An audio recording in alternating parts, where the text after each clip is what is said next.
Majority Report with Sam Seder. The destiny of America is always safer in the hands of the people than in the conference rooms of any elite. Sam Seder. They are unanimous in their hate for me, and I welcome their hatred. We must guard against the acquisition of unwarranted influence, whether sought or unsought, by the military-industrial complex. The Majority Report with Sam Seder. Ever get the feeling you've been cheated?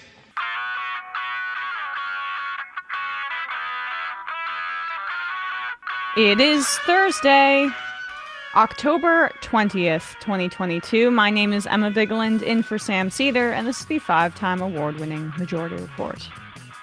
We are broadcasting live steps from the industrially ravaged Gowanus Canal in the heartland of America, downtown Brooklyn, USA. On the program today, Dr. Nicholas Kardaras, addiction expert and author of Digital Madness, How Social Media is Driving Our Mental Health Crisis and How to Restore Our Sanity. And later in the program, Eugene Puryear, host of Breakthrough News, will be with us to discuss U.S. involvement in Haiti's current governmental and social crisis. Meanwhile, Liz Truss is stepping down as Britain's Prime Minister just 44 days into her job, after fierce blowback to her corporate tax plan, which sent her cabinet into a tailspin. I wish we kind of had those reactions here in the United States to that kind of stuff. And what do you know, Boris Johnson is reportedly throwing his hat back into the ring, just when you thought he was gone. Early voting in Georgia has reportedly exceeded 2020 presidential election levels on its second day, after exceeding 2018 levels on day one. That can't be bad news. In Ohio, Tim Ryan is going public with his frustration over national Democratic groups not helping him out more with spending. The Senate Majority PAC has given him $0, which is confounding to me. I mean, with the closeness of this race, I don't blame him. Bernie Sanders is hitting the road to turn out the young vote and folk in these midterms. Oregon, Nevada, Michigan, Wisconsin, and more. Check him out if he's coming to your town. He's going to Texas too. Yeah, Texas, right. Love it here. Give me some cowboy boots. The extremist Fifth Circuit Appeals Court has ruled that the CFPB's independent funding mechanism that comes from the Fed is unconstitutional. Also, killing, at least temporarily, the agency's restrictions on short-term high-interest loans. So, a win for predatory payday lenders. Woo! The Social Security Administration has announced that people can now select the sex that aligns with their gender identity on records for that social program. U.S. mortgage rates have hit a 2-decade high, the direct result of the Fed's own hikes. A sharp downturn in the housing market is likely to continue. Glad Biden was Mr. Bipartisan and kept Trump's Fed chair on. Although I don't know how much better Yellen would be. It's just the Fed. They're a one-trick pony.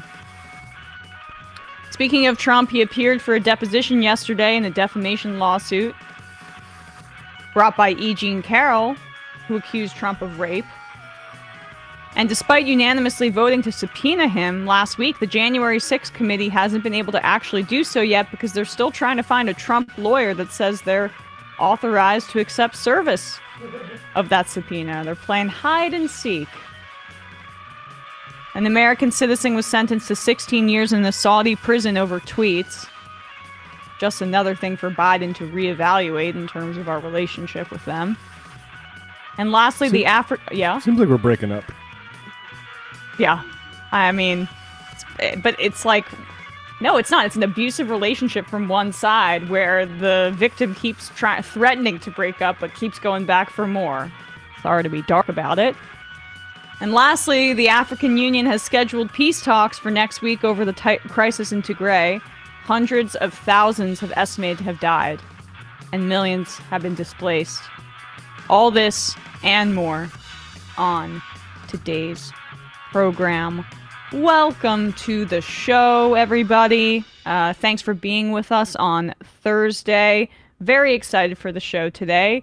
Hope I didn't miss much yesterday. Hope everyone wasn't here just crapping all over me, shit-talking per usual when I'm not in the room. That's kind of how I feel about you two. That's what I wasn't being weird. Yeah, I mean, not on mic. Oh, well, that's good. People on the voicemail, on the phones, maybe. Well, might have heard something. Everyone loves to talk about me. We have a few things to talk about today. Before we get to what's happening in the UK, I wanted to highlight this piece in The American Prospect, written by Ryan Cooper, who's been on the show a few times before.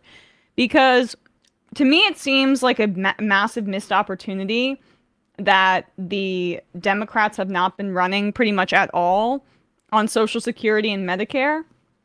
And Ryan really laid the stakes of this out pretty clearly for what will happen if the Democrats actually do lose the House.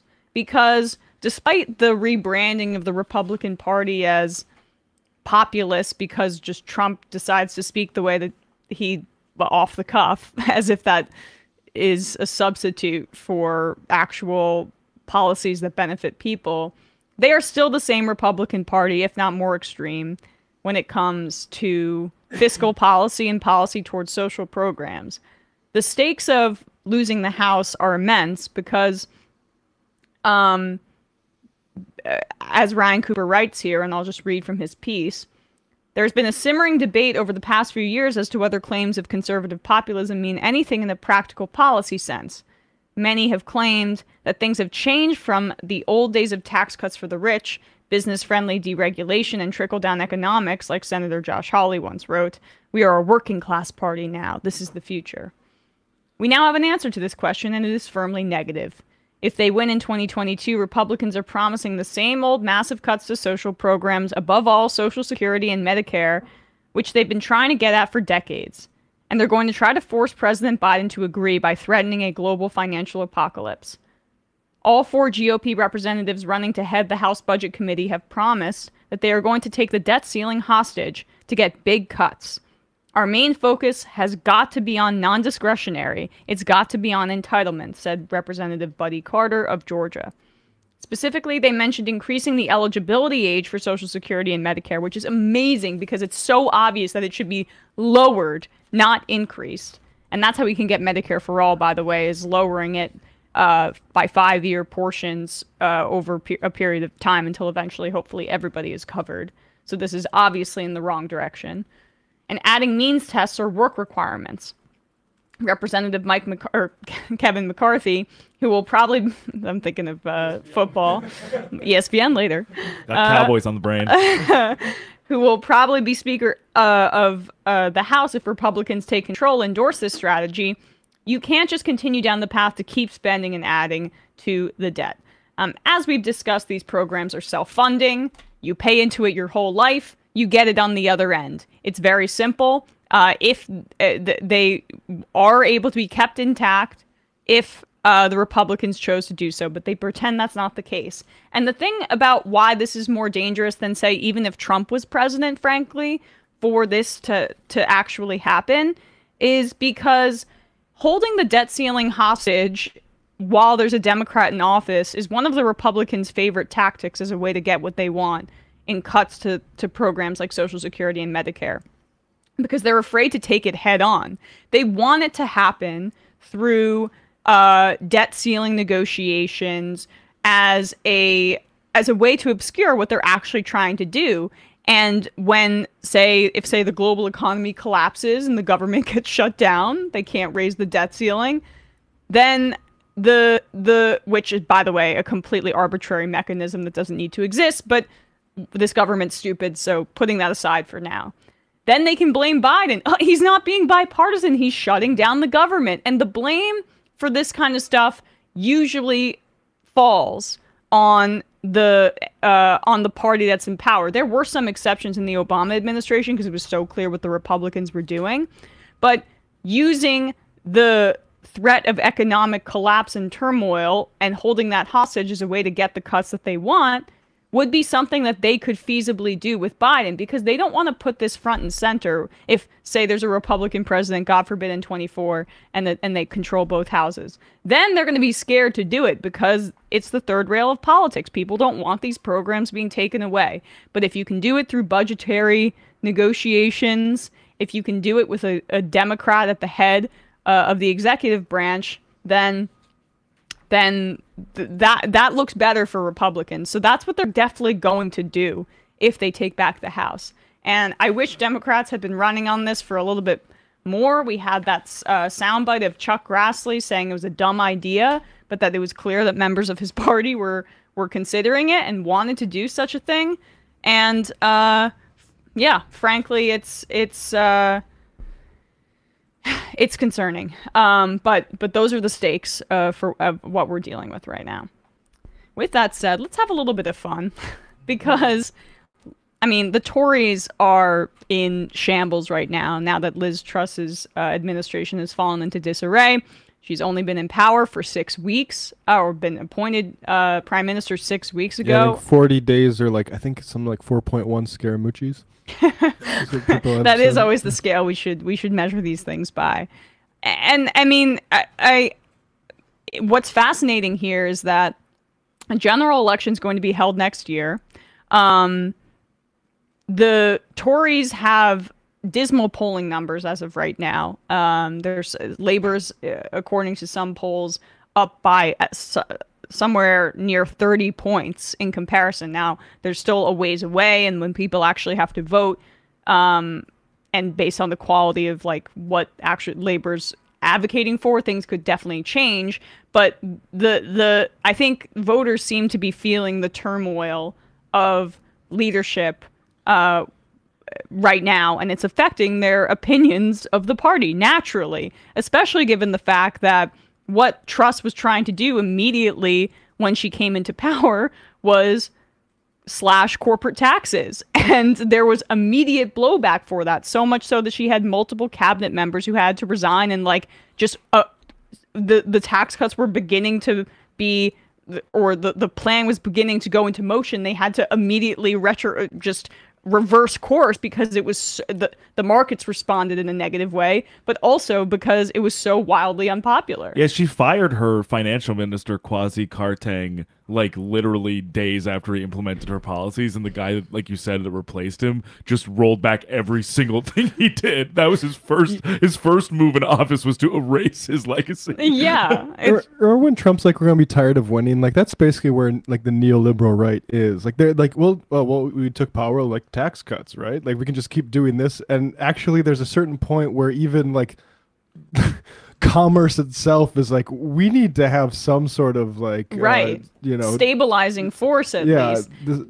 So I mean, it was one of those instances. It was very much like Trump, where no, this is too destabilizing, where it wasn't just lefties that were spearheading opposition to this. It was basically everyone, because the pound, global financial system. Yeah, the pound plummeted. And here's some of the reactions to it. We have 2 videos for you here. This is an ITV News presenter kind of giving a summation of what's happened.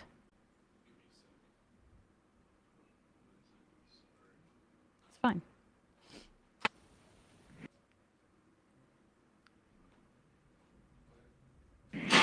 It has been a night of astonishing scenes at Westminster, with reports of jostling, manhandling, bullying and shouting outside the parliamentary lobbies in a supposed vote of confidence in the government.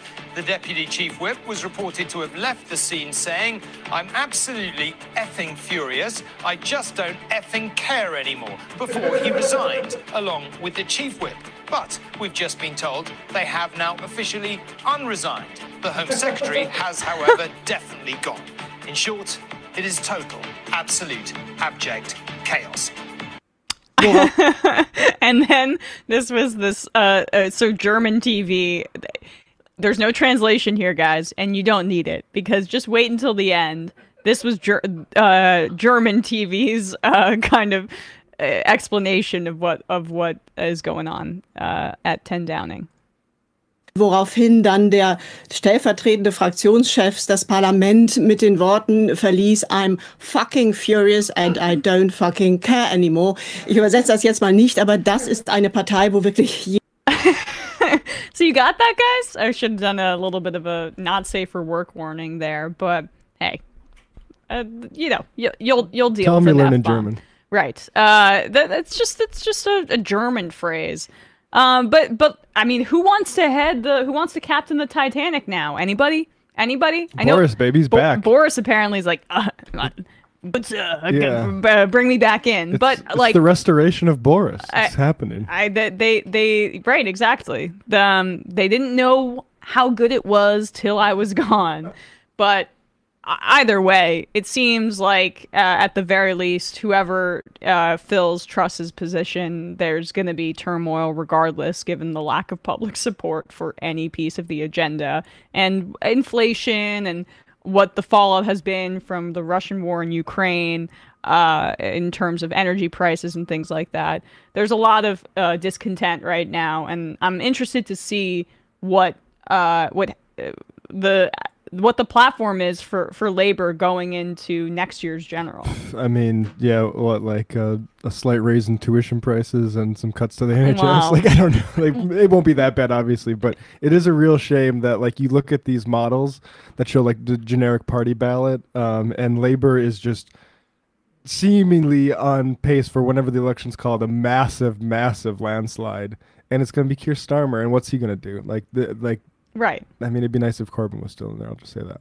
In these kinds of circumstances, goodness. we would be dancing in the streets most likely. But that's not the case. However, at the very least today, we can rejoice in the downfall of Liz Truss and the entire clusterfuck. That's 2 F-bombs within the first half hour of the program for you. I have to confess, I used to follow UK politics pretty closely. I even did some fact-checking over there like 10 years ago. I didn't do one single long read of Liz Truss in her entire time. I don't really know. I mean, that is now you've been vindicated because that would have been a waste of your damn time. She was a flash in the pan, and now she's gone. She'll be out of there in a few days. Just some fun news to start off your day. All right, folks, we're going to take a quick break, and when we come back, we'll be joined by Dr. Nicholas Kardaras, a psychologist and author of Digital Madness: How Social Media is Driving Our Mental Health Crisis and How to Restore Our Sanity. We'll be right back.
We are back, and we are joined by Dr. Nicholas Kardaras, psychologist, addiction expert, and author of Digital Madness: How Social Media is Driving Our Mental Health Crisis and How to Restore Our Sanity.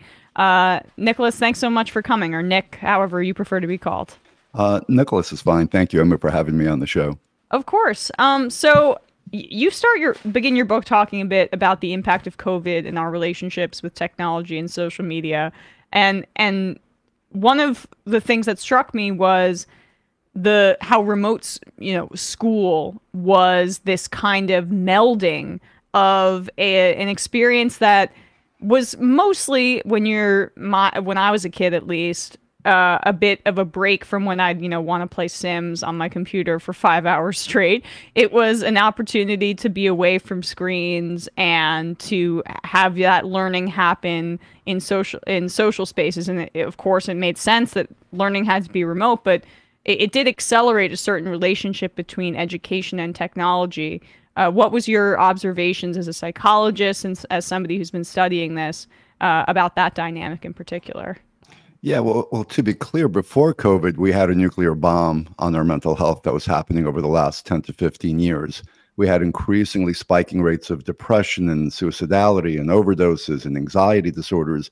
So, the narrative has been that, one step forward for technology, two step backwards for humanity. So our mental health metrics were getting progressively worse up until 2019. And then COVID was kerosene to that fire. It had already gotten really pretty bad. We had the worst suicide, overdose, depression rates, as I just mentioned. And so COVID was sort of a beta test that really amplified all those dynamics, made it doubled screen time and tripled depression. And you just saw the disaster that happened with not just kids, but the rest of us as the adults in the room were also severely impacted by being alone, isolated, and screen staring. So how do you those metrics went up a lot, like just basically with COVID? Like how do you distinguish between, say, the isolation element contributing to the mental health crisis and the actual technological element? Yeah, so like overdoses went from 70,000 to over 100,000, and suicide rates, the numbers aren't all in yet, but they also significantly spiked. And we know that isolation is sort of the cousin of, depression and the precursor for a lot of self-harm types of behavior like suicide and other types of self-harm. So interestingly, what we see when we look at the mental health metrics generationally, the more plugged in the generation, the higher the reported rates of loneliness and suicidality. So when you go from boomer, Gen Xer, millennial, Gen Zer, you see that each increasingly youthful generation is getting more and more isolated and alone. And that goes against the narrative that we were all sold, right? We were all told that social media was going to be this amazing connector, and that was going to be a good thing for us as a social species to have social media. And what we've seen is, for example, the numbers are 1 in 4 millennials have 0 friends, none. And that's a pretty high number that isn't reflected in Gen Xers or baby boomers. So this level of loneliness and isolation amongst the most plugged in people is a really pretty important indicator, and a sad indicator that the more plugged in you are, the lonelier you are. Well, that is, it pairs nicely. It's not nice. It's very sad, but with some of the internal Facebook documents that came out that you cite in your book as well. Can you talk a little bit about how much these social media companies understand that what they're doing is contributing to exactly the dynamic you describe, and particularly with kids? Yeah, it would be bad enough if a company was selling us a product that they didn't know, kind of unintentionally harming us. Oops, we're marketing you some toy or some device, and next thing you know, it's, we didn't know.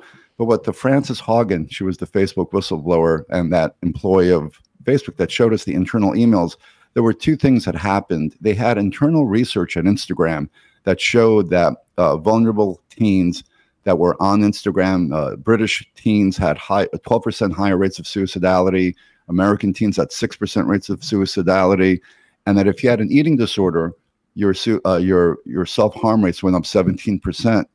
And they knew this, and there were internal emails that they were having discussions. Should we adjust the algorithms to make them less toxic? Because here's the thing. It's not as if sad or depressed people go on Instagram and they get sadder. They're targeted. So the algorithm acts like a heat-seeking missile towards people's psychological vulnerabilities and attacks them with information that will make them more unwell, because being more unwell, they're more inclined to rubberneck toxic content. So the young girl struggling with body image issues is more prone to look at toxic content that it's going to be hurtful for them. And knowing this, they did this anyway. That's where I think it's really, well, there's legal liability there, but there's also ethical liability there as well. Are there any other conditions that you think that you would point to outside of the social media products in and of themselves that would be contributing to kind of a compounding effect that you're seeing with with rates of depression, suicide, etc., in concert with social media usage? Yeah, a lot of depression and self-harm behavior is a byproduct of disconnectedness. People feeling disconnected or alienated. So if you're feeling disconnected from a sense of meaning or purpose in your life, right? If you're feeling a sense of you don't have opportunity, economic opportunities. So, we know that people that are feeling hopeless are more likely to hurt themselves. But we're seeing a huge suicide epidemic in China that not quite dwarfs ours, but is outpacing our suicide epidemic because they've gone through a seismic shift in their culture where they've gone from an agrarian society to a post-industrial, dehumanizing factory working society. And so they're committing suicides at much higher rates because they're despondent and depressed, and there's no economic upward mobility. So people that feel desperate and despondent, that's why you saw, when you look at the epidemiological charts for the overdose epidemic, it follows the Rust Belt, right? So Pennsylvania, Ohio, West Virginia, these are the states that have the most economic challenges, right? So people who live in those communities are more likely to hurt themselves.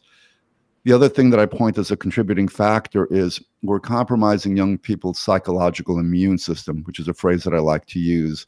And we're compromising it by things like the stereotypical helicopter parenting and things that are sort of taking away opportunities for our kids or young people to develop a sense of resilience. So when you're essentially doing things for young people and not allowing them to work through certain issues, you're robbing them of opportunities to grow more, to strengthen and be stronger psychologically.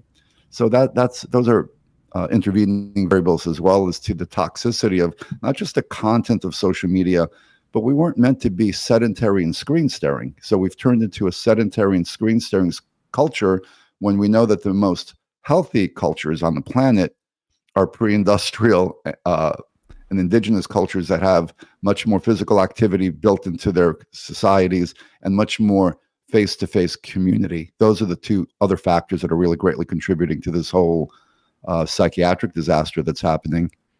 I mean, part of this just seems to me like capitalism, right? That social media is a leg of it, but it's also the same people experiencing the dynamics that you describe also bear the brunt of like a standard of living decrease, less cost of living increases, housing insecurity, insane healthcare costs, at least here domestically. And then, I mean, you spoke a bit about differences in what's happening in China, like that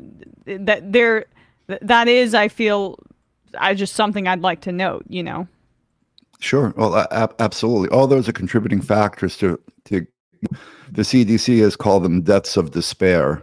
Deaths of despair are suicide, overdose, and chronic alcoholism, which had spiked to over 200,000 in 2019, and as I said earlier, have all gone up. So a person that feels everything that you just mentioned and then some. And so, of course, those people are going to escape through digital escapism. And then we find out that if you're on social media or just any kind of screen time for the more hours a day that you're on, the higher the likelihood you are to be clinically depressed. So, these all go kind of hand in hand. I'm depressed in my life. I feel despondent. I'm going to escape in my screen. And the more I escape in my screen, round and round it goes, the more depressed I continue to get. So can you talk a bit about the different social media platforms and the ways that they target people specifically? Is it really all one and the same in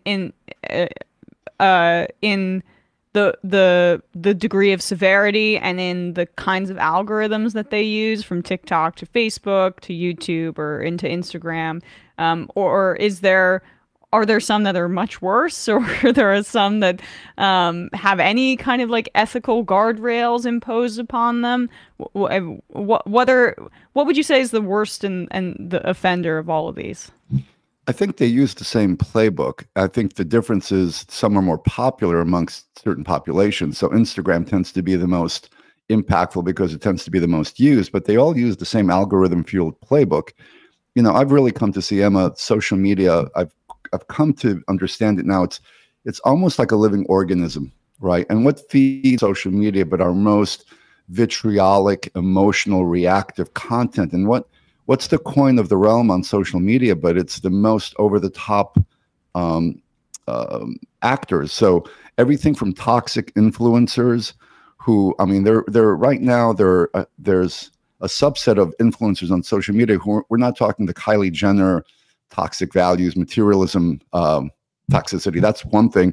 But now we're talking about people that have psychiatric disorders that are getting billions of views and whose followers are now beginning to emulate or mimic in the social contagion and some of their psychiatric unwellness.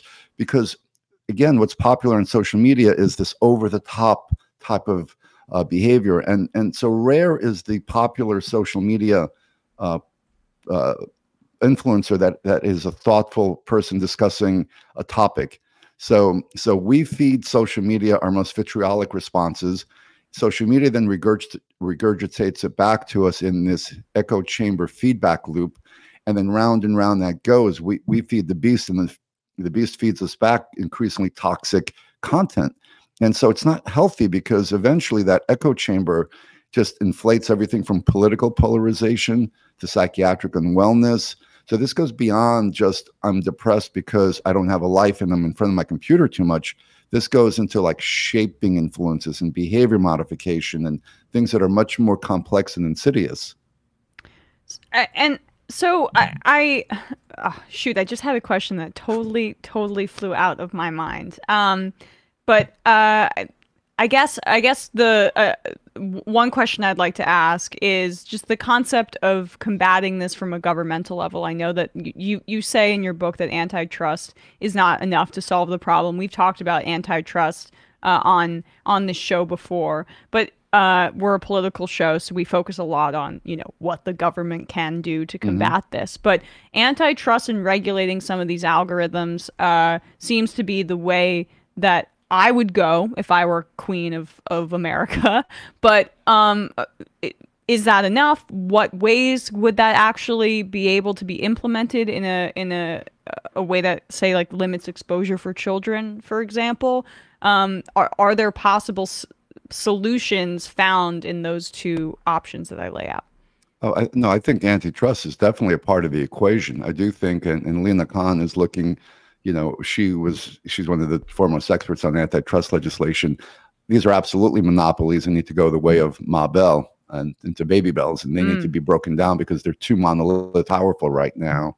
They're too big to fail, but they're also too big and too destructive. So antitrust, the repeal of Section 230, where they're immune from liability, this notion that they're not publishers, big tech will wave their hands up and say, well, we're just sort of a message board and people post whatever they want to. We're not responsible for our content, when in fact we know they are the gatekeepers. They're the biggest gatekeepers of information ever in our recorded history. So, this idea that every 2 or 3 years we drag Zuckerberg and friends in front of the Senate, they say a version of, oops, we're sorry, we'll do better, and then nothing happens, because they do have the second strongest lobbying efforts. After the big pharma, big tech is right there. So we need to attack them. And I'm aware of certain initiatives from attorney generals and certain legislation that is trying to create an Online Safety Act. Senator Blumenthal in Connecticut has co-sponsored a bill for the Online Safety Act that would really help at least minimize some of the toxic damage. At the very least, they need their own version of the FCC. They need an oversight committee that's going to help to at least regulate. I'm not a censorship person. I don't think we need. I'm a little bit, because I'm an old school libertarian, I'm concerned of censorship, because I do think that people should be able to discern information for themselves. But there does need to be a regulatory body to make sure that everybody's playing nicely in the sandbox and according to certain guidelines, which there currently isn't. Right now, it's totally the Wild West and self-regulated, and that's a problem.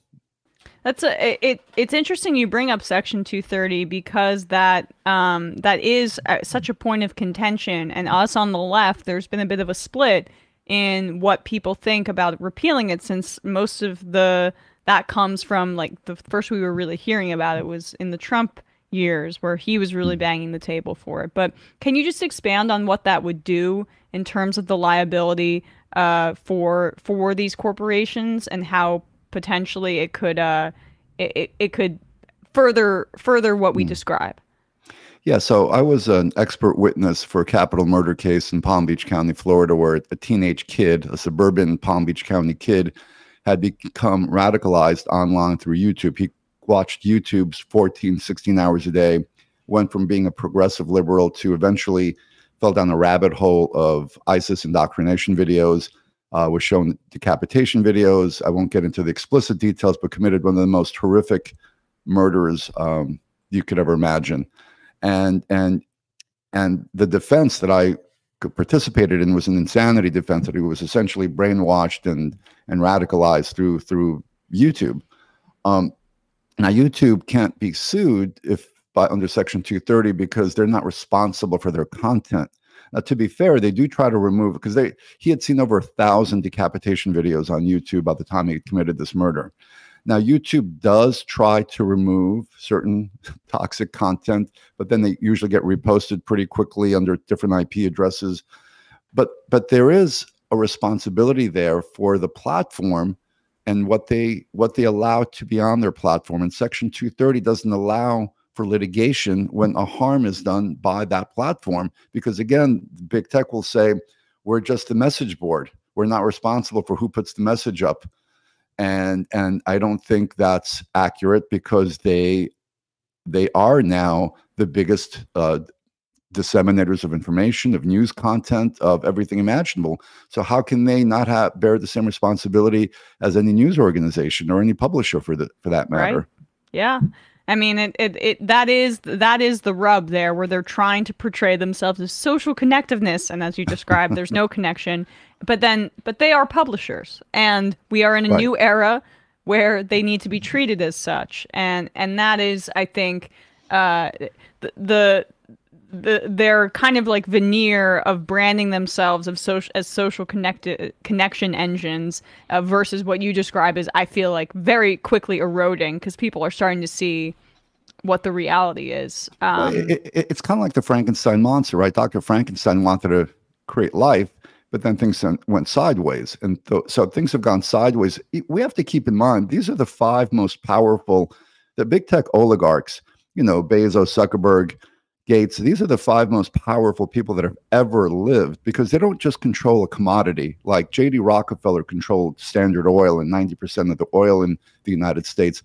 They control everything. They control information, what we see, when we see it, how we process it. So they are the gatekeepers. So not only are they the wealthiest people that have ever lived, but they control us, so they can shape how we vote, how we think, all of it. And so they need some level of oversight, and it's already gone too far. We're a little 5 or 6 years kind of late to the dance in terms of saying these folks have gone way too much power. And I think part of it, I write about this in Digital Madness, I think we were lulled because I call it a form of Stockholm syndrome, right? We're all in love with our tech. Everyone loves their devices. And so even though we've been monetized, manipulated, I would say addicted or enslaved in some cases, we've fallen in love with our captors, right? We're like Patty Hearst in the Symbionese Liberation Army. We've been kidnapped by our love affair with technology, and yet we've deified and idolized some of our big tech icons. They're like pop culture heroes. Ew. And so that's part of the problem. Us. Not for us on this show, but like not for you. Right. But the thing is but we exactly, like we should be pushing back on that. And just lastly here, what's also unique about their product and the profits that they create for themselves is that we are both the consumers, and we are also, in the case of content creators, we are creating the product in and of itself. So we're consuming and creating it, and without that, they have also like no actual physical product, and so it's a whole different dynamic, and the rules of old don't apply, even though I feel like still people are trying to apply them. Right, but they incentivize content creation that's the most sort of, again, eyeball grabbing, which isn't necessarily always the best or the most truthful or the most healthy. So they incentivize, let's call it toxic content creation, because that gets the eyeballs, and then that begins to shape the society, right? I do think part of our political divide, at least the extreme end of it, because it's called an extremification loop. Social media, by nature of its algorithm amplification effect, polarizes. And my hypothesis is, if you're a kid or a teenager raised in that polarization sorting mechanism, you can only now process information that's in those priority buckets, left or right. And what I'm seeing in young people that I treat in my clinics, they are not able to see nuance. So the gray area or the nuance or critical thinking has totally evaporated. And I'm seeing this as a direct result of people who only live in these extremity loops. And they don't say, oh, well, wait a second, there's a gray area here in any topic, whether it's political, scientific, what have you, some now thinking and debate and reasoned. That's also one of the big things that I think is underappreciated. Gotcha. Well, I really appreciate your time today. Dr. Nicholas Kardaras, psychologist, addiction expert, author of Digital Madness, How Social Media is Driving Our Mental Health Crisis and How to Restore Our Sanity. Thanks so much for your time today. I really appreciate it. Thank you for having me, Emma. I appreciate it. Of course. We are going to take a quick break, though, and when we come back, we'll be joined by Eugene Puryear, host of Breakthrough News and author of Shackled and Chained, Mass Incarceration in Capitalist America, to talk about what's happening in Haiti and U.S. and international involvement. Be right back.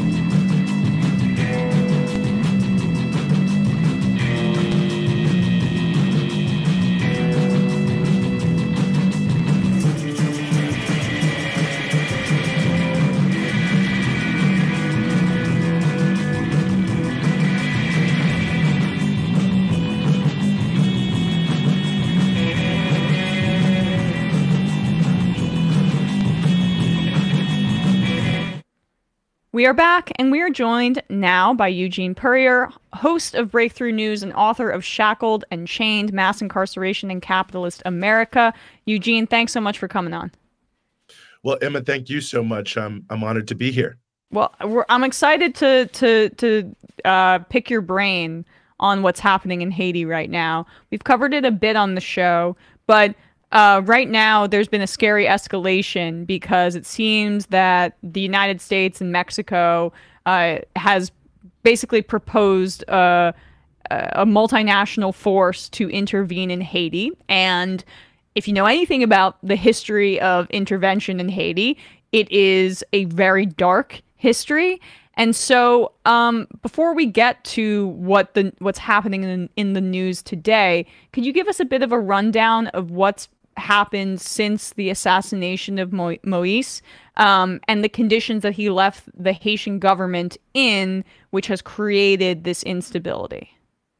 Yeah, absolutely. And I think it's a crucial question. So last year, the former president, Jovenel Moïse, was assassinated. And what's also notable about that is even prior to his assassination, he had actually been ruling for a year by decree. He had dissolved the parliament. He had dissolved the judiciary. So you already had a very unstable situation. There were these huge protests. We were there in March of 2021. Of course, before he was assassinated, these massive protests, hundreds of thousands of people all across the country, everywhere you could imagine. So it was already a very tense situation, fragile situation. The state itself was really starting to come apart. The police force, for instance, was breaking off and people were forming, gangs of cops. And there were all these different elements that were already making everything feel very unstable in Haiti, that something had to change, that it was really on the brink. So then you have Jovenel, who's assassinated. And one thing that's notable is the current so-called prime minister, Ariel Henry, who was essentially appointed basically by the United States. He got 2 calls from the assassins that night. So we don't know exactly his involvement. He claims it was nothing, but after that information came out, he shut down the investigation. But ultimately, Henry comes into power and is somehow even more illegitimate. He is basically, there's 10 senators who just voted him in as the head of the country, and they're really at the behest of the United States. He was able to assume power, and he has been attempting since then to try to find some way to gain a level of legitimacy for his his rule, which he has failed to do. The protests that have been happening have actually been intensifying over the past month or so. And the vast majority of Haitian people want to see him out because they see Henri as essentially indicative of the broader reality of Haiti since really 2020, but I think many people see it going back much further, certainly since 2018, of that the Haitian governments really post-earthquake 2010, if you will, have been, or really since the election in 2016 of Martelly, been deeply unrepresentative, not representative of the Haitian people, and continuing these policies that are really neo-colonial, neoliberal policies that keep the Haitian people in poverty. So Henri is basically trying to hold a lid on a boiling pot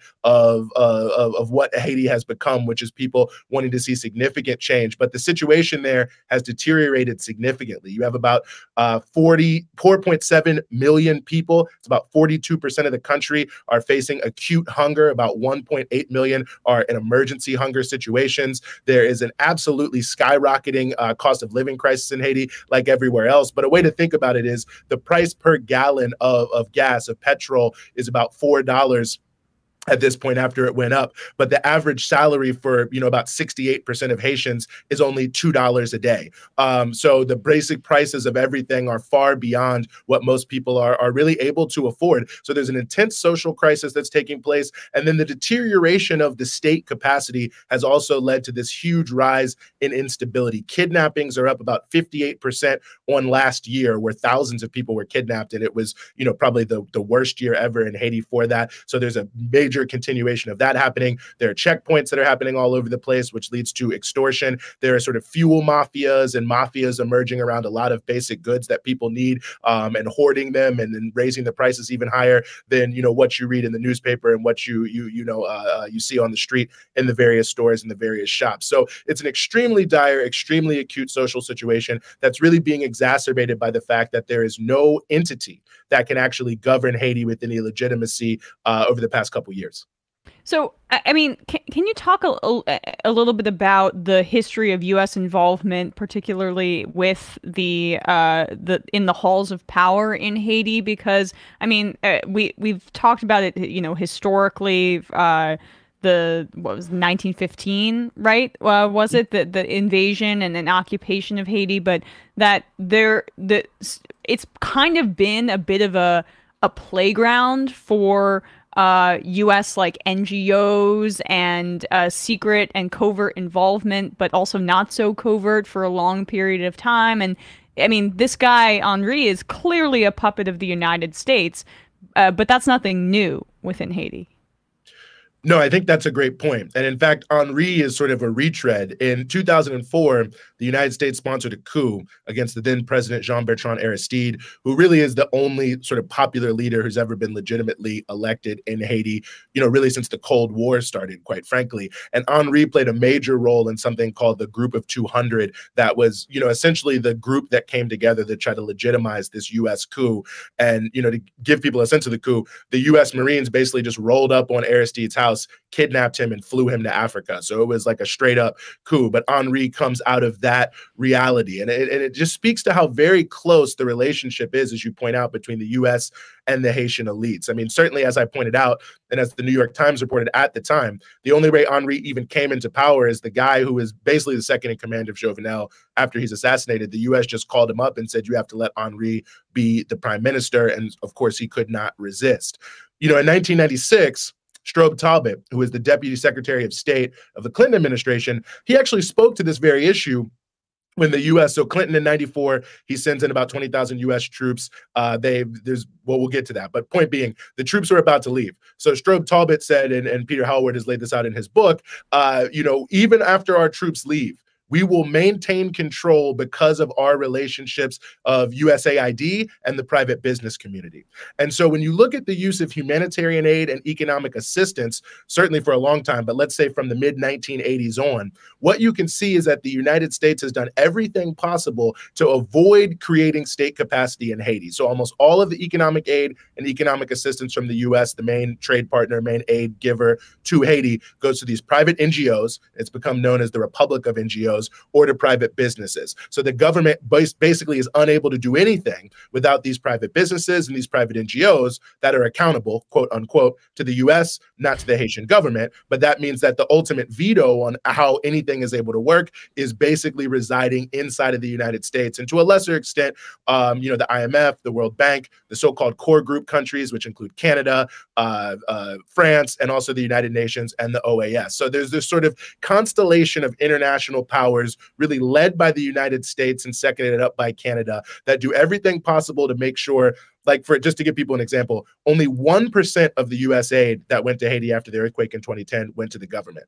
Overall, only about 3% of aid from around the world went to the Haitian national budget. So they used the economic aid, they used the debt relief, all these different things as a politically coercive mechanism to control Haitian governments by making sure they have control of all the money through these NGOs and their dense relationships with these various private networks. So, you can go all the way back to the coup of 91 of Aristide. So he's been the president twice, was couped twice. The head of his anti-drug organization said that the CIA deputy head of mission in 91 told him, what we really want you guys to do is fight back against this coup. He ended up not doing it because it turns out it was actually a trap that was designed to create legitimacy for the coup by the CIA by saying, we're going against these radical, like pro-Cuban armed groups, and it's actually democratic. But thankfully, that didn't happen and they were unable to do it. But it just speaks to how deeply involved at every single level, the business level, the NGO level, and the political level, the U.S. really is in Haiti.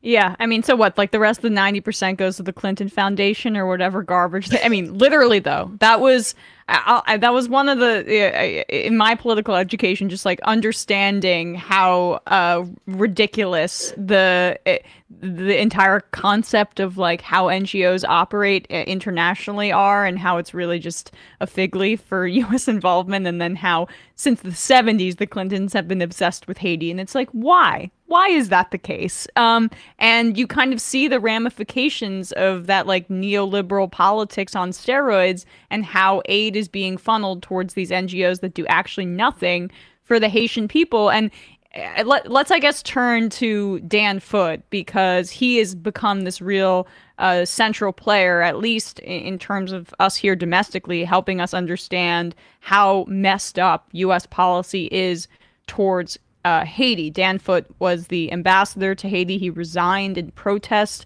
last year because of the continued deportation of Haitian migrants who were seeking refuge in the United States, seeking asylum, sending them back to Haiti, and basically violating international and United States law when they should be able to go through a process. And of course, there were those horrible images of Border Patrol agents using their reins to assault Haitian migrants.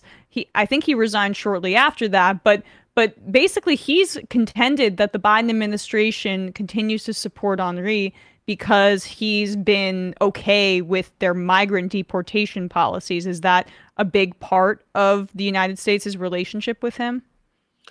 I think Ambassador Foote is 100% correct about that. I think the United States obviously is deeply concerned about the political implications of immigration. And I think, similar to the marriage of convenience the EU has with Erdogan or Morocco, the U.S. has a similar sort of relationship with Haiti, where their willingness, and I think the Haitian elites and Henri, they know this. It's essentially a chip. They're using Haitian migrants as a chip to gain their own support. So essentially, they know that they can get the U.S. support if they're willing to essentially turn the island into a prison and do whatever they can to keep people from leaving and accept anyone they send back. And it was notable, because I was actually there in Haiti when Biden put out the famous "Don't Come" tweet.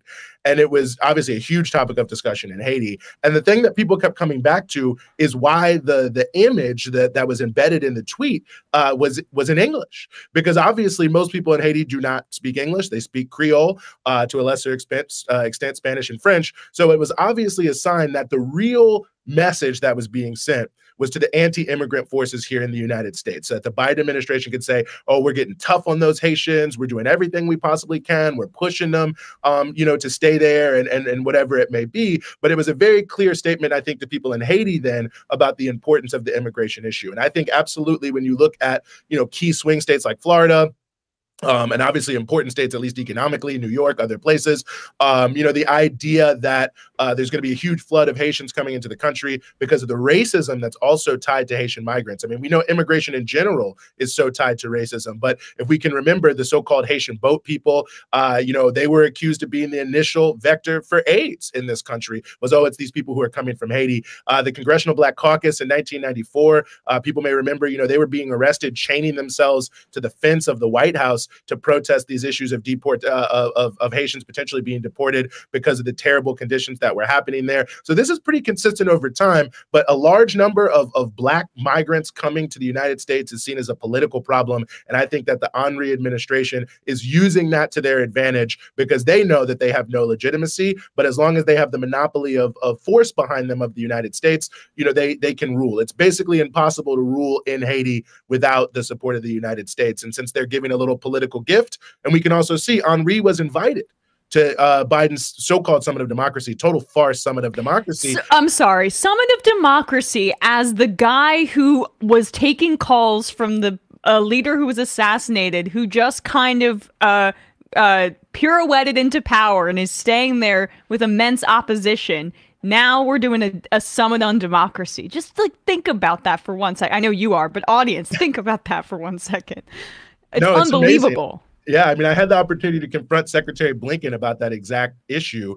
And he, of course, just gave me a bunch of boilerplate answers or whatever. But I mean, it was you can say whatever you want about the people who were not invited, but at the very least, at least millions of people have showed up to support them in different kinds of ways. Some people can question whether or not it was the majority, whether or not it was whatever, but it's certainly more than 10 completely random senators and the US government deciding he was going to be there. So it was such a farce on so many levels, but it's a reward for his desire to be politically useful. So now we're here in October 2022, and you talk about the gang violence, the fact that there's been a cholera outbreak in Haiti, famine as well. Conditions are really, really difficult, and the United States is essentially backing this unelected prime minister who nobody wants, and there is unrest, naturally. So we have this now seeming agreement between the United States and Mexico that they're going to push the United Nations to send forces in. They seem to be moving forward with that based on what I've been seeing. What are the ramifications of this kind of involvement, and where are we now with that? Well, I think the ramifications could be huge. I mean, you mentioned the cholera outbreak, and it's worth mentioning the last UN occupation of Haiti, the Minista occupation. There was an outbreak of cholera that killed 10,000 people, and it was now been proven that that cholera was introduced by those UN forces. But there's also the massacre in Cité Soleil. And what we've seen, whether it's the 1915 to 1934, whether it's the 1994 to 1996, whether it's what we saw from 2004, which I believe it was 2012, maybe that minister was out of there, whatever that exact time period was, is that what these occupations have done is they essentially short circuit any indigenous Haitian political process. And they supercharge the already existing reality of pushing export-led promotions and agro-industrial extractive policies. So ultimately, they strengthen the forces that basically keep the Haitian people poor. They increase the amount of violence against the Haitian people who are rising up against these policies and massacres and things like that. And as we saw with the cholera epidemic, they've opened up the possibility for the introduction of disease and other things, because since sadly, many people don't really care that much about Haiti. It only is on the front pages and these rare certain moments. There's an element of lawlessness that comes along with these. I mean, in 1915, they just stole all the gold out of the Haitian treasury and brought it to the United States. And so these sorts of interventions and occupations, they tend to increase the level of violence in the country, increase the level of poverty in the country, and just further entrench the worst possible forces in an anti-democratic way.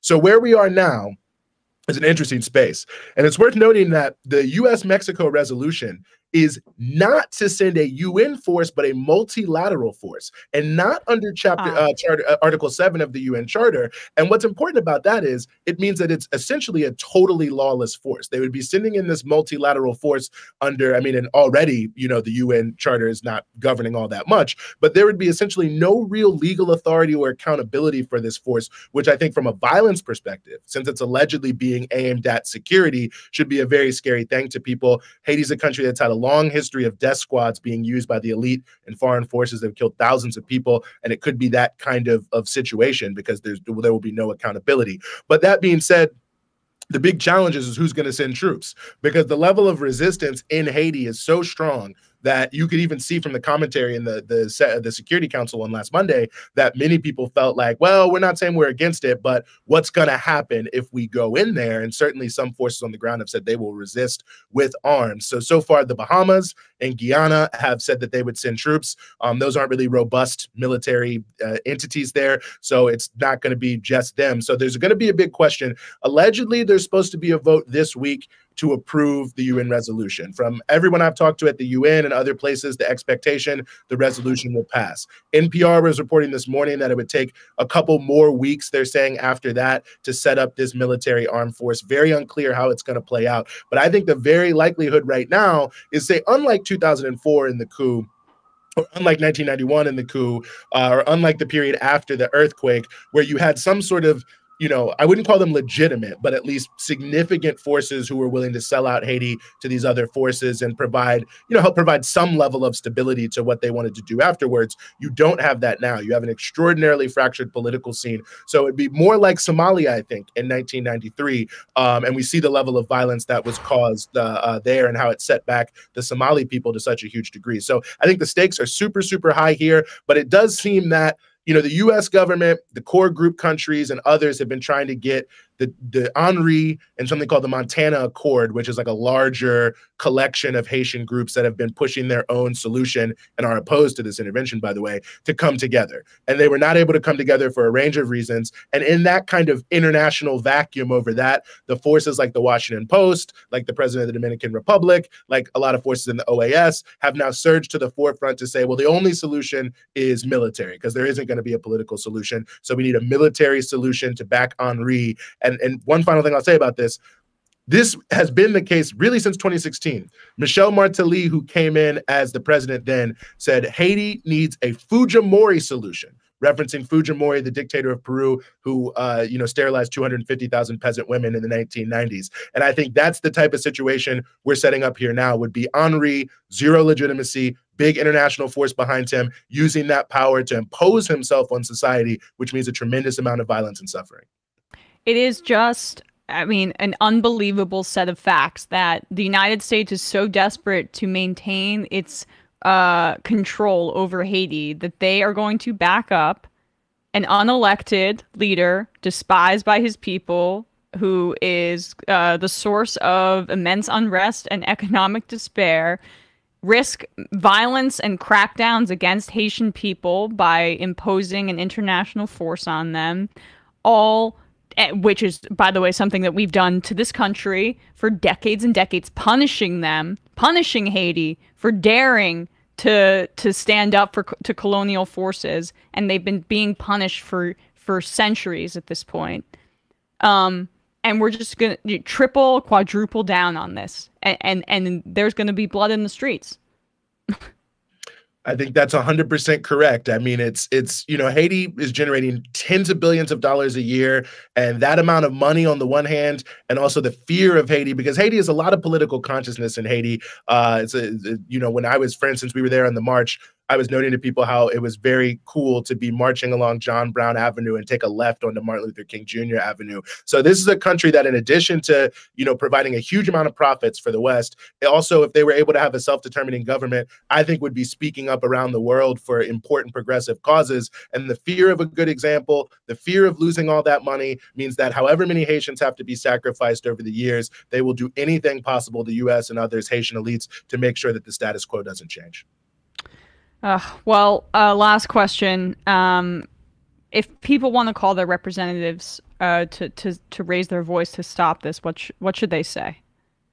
I think if people want to call their representatives, they should say that the possibility of a UN intervention has no support amongst the Haitian people. It's been opposed by the broad swaths of Haitian civil society, that multiple occupations like this have failed to address the core issues that are afflicting the Haitian people. And the U.S. government needs to not back any sort of U.S. intervention, and needs to start addressing more directly the type of state-level capacity building and developmental policies that have been pushed by governments in the past to address address these core issues of poverty, instability, and capability to really change the country. But we know that these things won't work, that it's going to be violent. And I think really emphasizing that past failure will be important.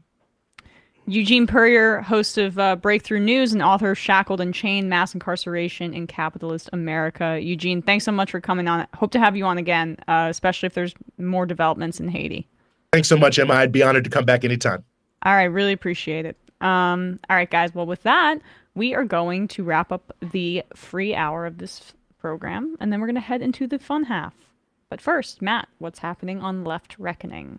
Well, people can go to I don't have actually the link, but live this Sunday at the Telegram Ballroom in Los Angeles is going to be me, David Griscom, Ben Burgess, Jason Miles, This Is Revolution, C. Derek Varn, Anna Kasparian, and there's a few other people I always forget because we got a long list. But come out and see us. It's going to be fun. Tickets are going. People are There's like a site that's scalping tickets. You don't need to, like, we're not actually that in demand where you need to pay $50 or extra charge to whatever website decided to scalp tickets for us. Yeah, go check it out and come see us this Sunday. And we had Harvey K on Tuesday night. Go subscribe to us on YouTube. Patreon.com/Left Reckoning. And on ESVN today, Bradley and I will be giving our picks. This is the first week that Bradley has overtaken me in our head-to-head competition by one game, which has me in my feels. But I looked at the lines preemptively last night. Usually I'll just check them out right before the show. And I have trying to get an edge on it? Yeah, I was trying to get an edge, put some more thought into it because I'm getting nervous. So I think I have some good ones picked out. I feel fairly good about this. Hopefully the lines didn't move too much today. But sounds like a problem gambler. Yeah. Yeah, you have me pegged. But we'll be talking about that. Our competition's heating up. But also, we're going to be diving deep into, and I'd like to, the owners meeting that happened on Tuesday, where Dan Snyder is in the midst of a congressional investigation and an internal NFL investigation. And most of the owners have kept mum on it, even though he's been accumulating, well, maybe because he's been accumulating blackmail on them. Yeah, didn't he say, like, I could take this league down? Yeah, and that's been documented. It's very likely he was the one who took John Gruden down by releasing those emails. So that was kind of a shot across the bow. But Jim Irsay, the renegade owner of the Indianapolis Colts, actually spoke out against him, and so that's some drama that I'd like to give you guys some updates on. That when he said that, Dan Snyder said that thing about, like, maintaining probably. I mean, he wasn't quoted, but it was like an article deep dive into it's been open. Yeah, if that comes out about a billionaire, it's true. Yeah. It reminds me of this book that I haven't read yet, but it always looks interesting, by Dan E. Moldia from 1989, Interference: How Organized Crime Influences Professional Football. Ooh. I mean, hey, they are like 32 mob bosses, essentially. So we'll be talking a bit about that. YouTube.com/ESVN show. This will be the last OT on the Majority Report channel. So the flagship show will be on here for a while, but subscribe to YouTube.com/ESVN show for the rest of the content going forward. Hello, friends. Hello. Hello. What's up, guys? And what is happening on your programs? You guys get to duke it out for who goes first to plug. Well, I will go first, and first apologize for my poor internet connection last week and being unable to join you two. That was very unprofessional of me. And you know what they say, not everything that isn't your fault isn't your responsibility, and I should have taken more responsibility to get my internet fixed before the stream. So I want to apologize to you and the viewers, and also use this opportunity to plug my own show, The Discourse. Yes. SoundCloud.com/The Discourse, Patreon.com/The Discourse. That's actually wrong. It's Expanded Discourse. Crap. Nevertheless, we're all here. Matt. Man. We're off to a rocky start here. That was chaotic. That was only up from here. Yep, exactly. Matt. Binder's sound is off. Is not coming through. Sorry, Not Matt. coming through. Maybe I can read your lips. Doomed, The Discourse, Crypto. Matt? Those are three of my favorite things. Talk to us. No, we might have to fix it. All right, we're going to have to fix it, but you'll, how about now? No? No, still nothing. All right. Well, check out Doom, check out Scam Economy, guys, and then on the other side, in the fun half, once we get Matt's audio fix, we'll give you a fuller rundown of what's happening over on his 2 shows. All right, 646-257-3920. See you guys in the fun half. You are in for it. All right, folks, 646-257-3920. See you in the fun half. Oh, no. Are you ready?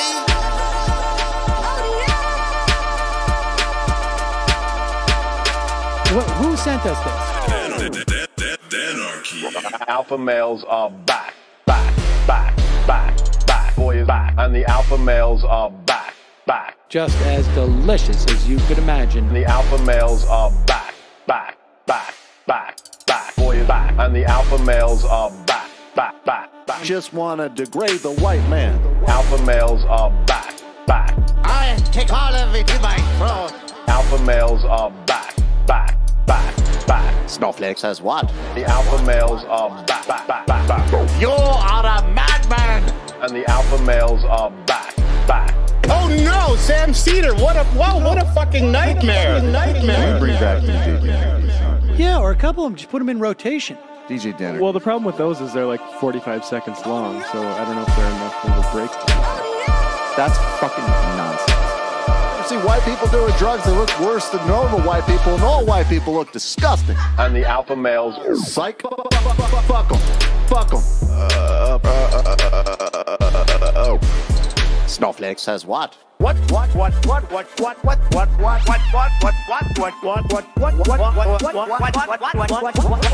Snowflake says what? A hell of a lot of bank. A hell of a lot of bank. A hell of a lot of bank. Okay, I'm making stupid money. Hell of a lot of bank. A hell of a lot of bank.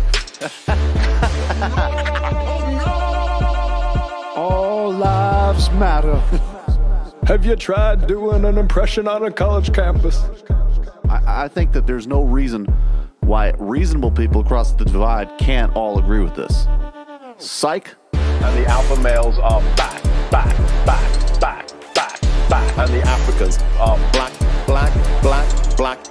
African. And the alpha males are black. And the Africans are back. When you see Donald Trump out there, doesn't a little part of you think that America deserves to be taken over by jihadists? Keeping it 100. Can't knock the hustle. Come on! Fuck 'em. Things I do for the bigger game plan. By the way, it's my birthday! Happy birthday to me, Jew boy! I have a thought experiment for you. And the alpha males are back. Africans are black. Alpha males are black. Africans are back. Come on! Come on! Someone needs to pay the price for blasphemy around here. I am a total pussy.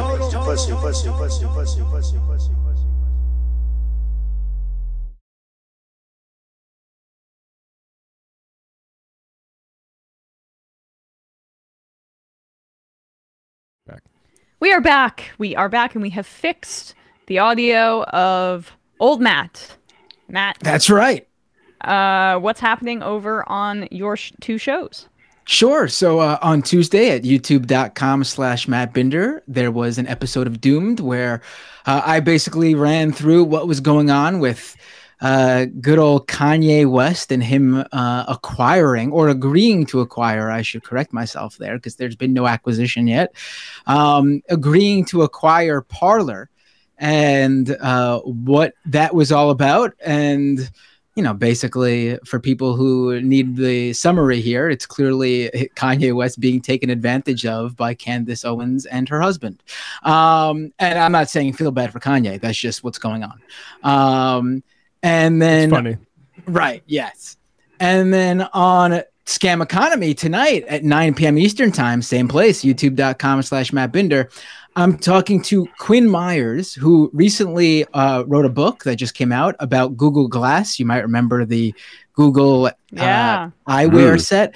And, you know, how Google, the same people who hyped Google Glass are hyping crypto. The same exact VCs, the same media outlets, the same tech journalists.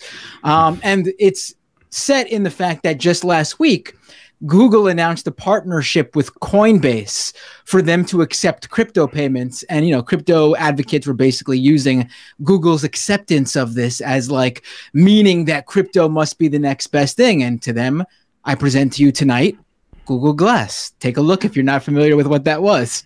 We're not wearing it today. So that's tonight, youtube.com/Matt Binder. And as a podcast, that's scameconomy.com.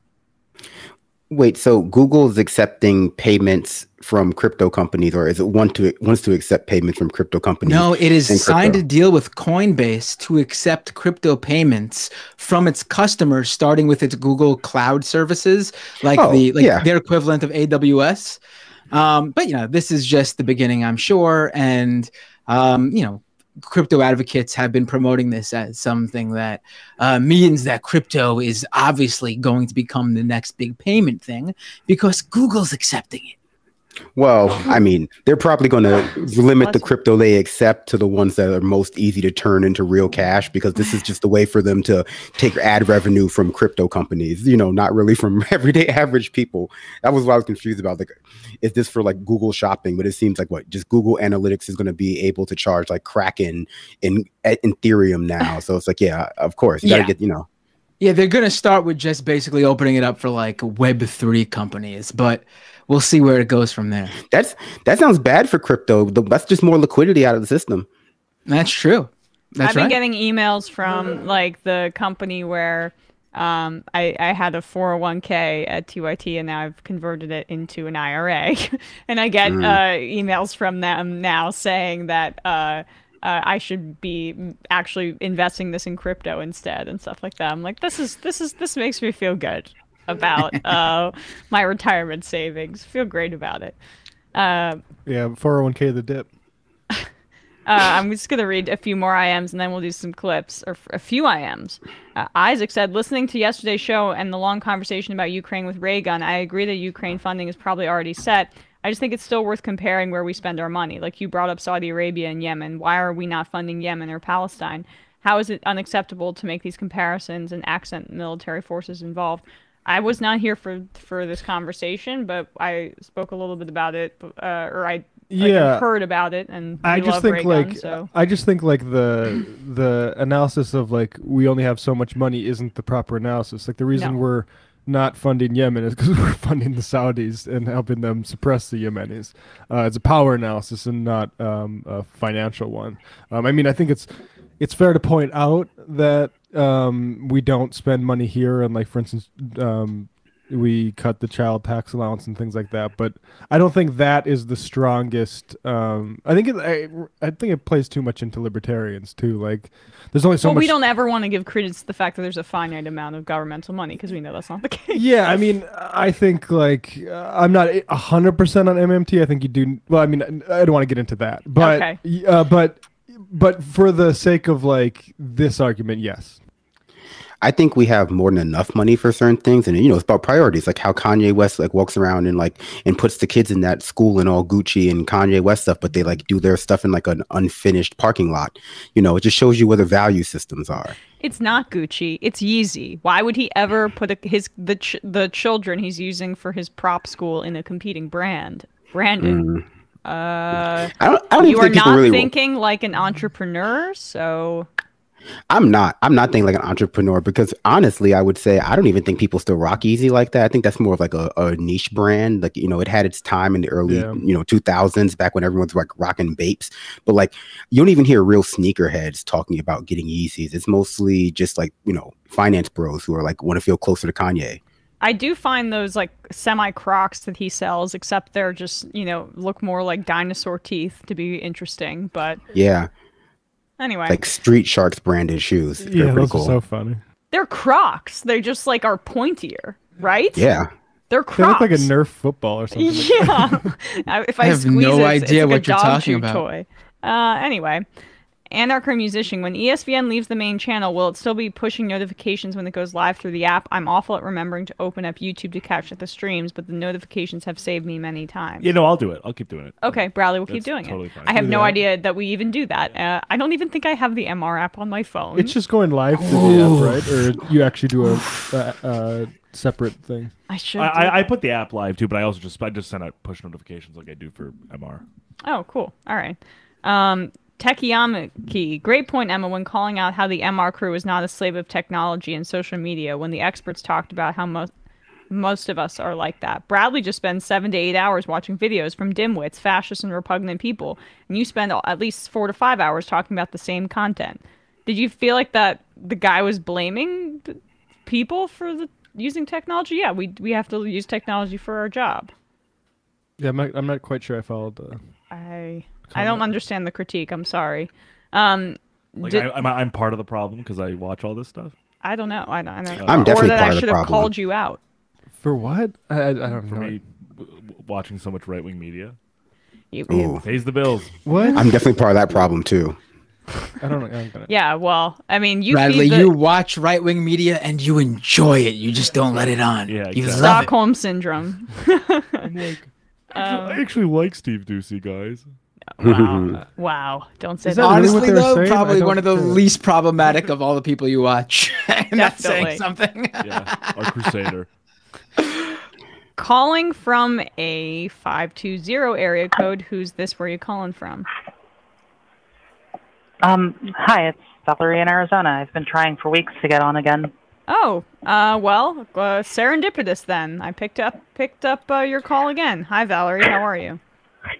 Hey, hi. I had this whole intro planned, but you got me by surprise. I was going to say that this is the combined intelligence of all majority of report callers, past, present, and future, and we're on a biological computer located deep within the Nevada desert. We're the one true libertarian. We're electricians, and we make the rat poison for the Hitman franchise. That's a callback that shows you how long I've been trying to get on again. Okay. So the guys remember, I think, the Hitman franchise poison